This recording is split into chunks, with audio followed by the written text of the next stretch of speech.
Morning, it's morning coffee.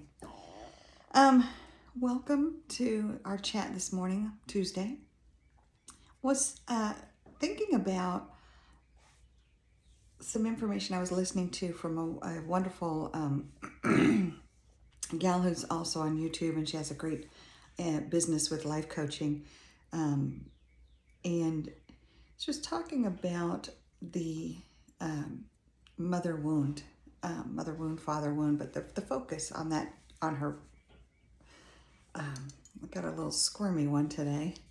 The focus of her video was on the mother wound, and um, I found it very poignant that in the video she talked about this is what that looks like, this is how it impacts the men in our lives.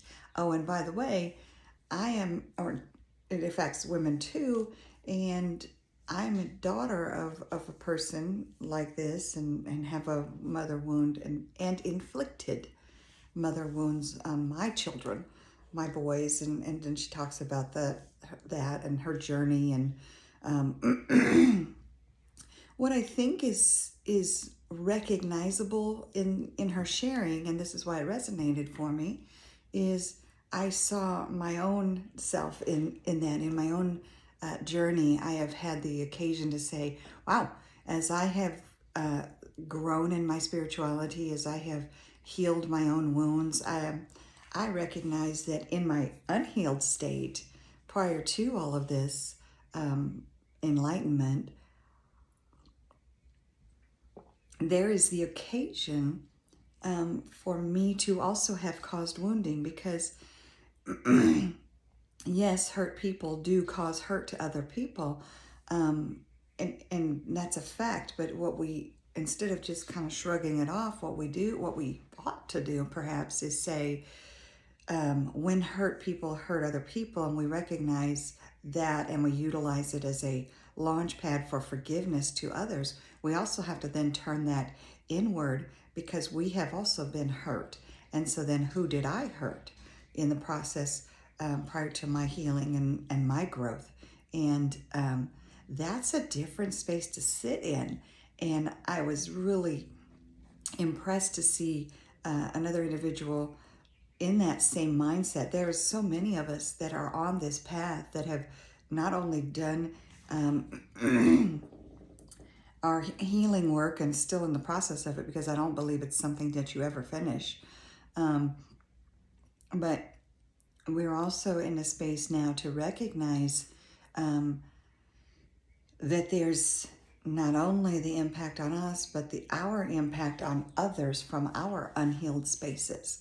And so I think that became really something that I really pondered on a lot since yesterday afternoon and into this morning, as we are considering how we can shift the paradigm, how we can be more loving, how we can be more compassionate and kind, and these sorts of things for one another.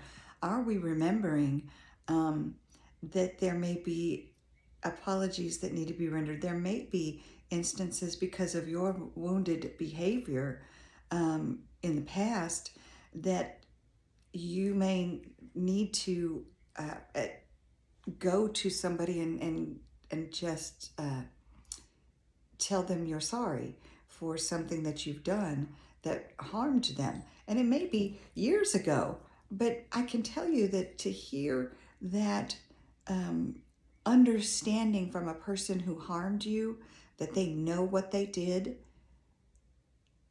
and they are sorry, so sorry. They've learned, they've grown themselves.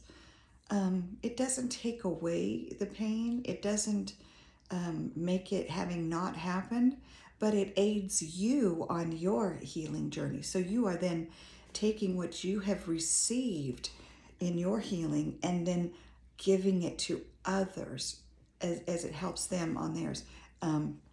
Depending, of course, where they're at on their journey, they may not be receptive. I apologize for that. My little one is very squirmy lately.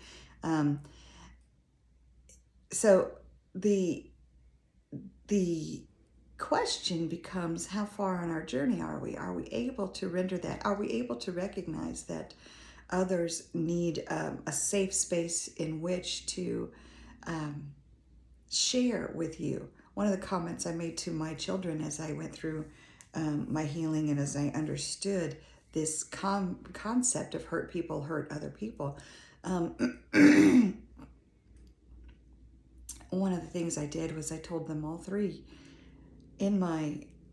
prior to going through this recognition of my own wounding, I am certain there are things that I as a parent have done to harm you. And when you reach the space where you feel the need to speak about this, please be sure to let me know. I am here to listen. And I learned in the process, one of my children came back and shared something with me that I was completely unaware that it was harmful. And so it's a wonderful exercise to do for those that you care for yourself as well. And then when they do approach you, to be able to sit in that space and hear what they have to say, your perspective at that point does not matter one bit. This person has come to you because you put the invitation and said, here's how you harmed me, and I really wish you would have done that differently. And so you apologize. And then you learn also, because I sure learned from that. I learned, wow, there's a lot more that is afoot than I am aware of, even now in my more aware and enlightened state. So those are my thoughts for Tuesday morning. I hope that gives you something to ponder as well.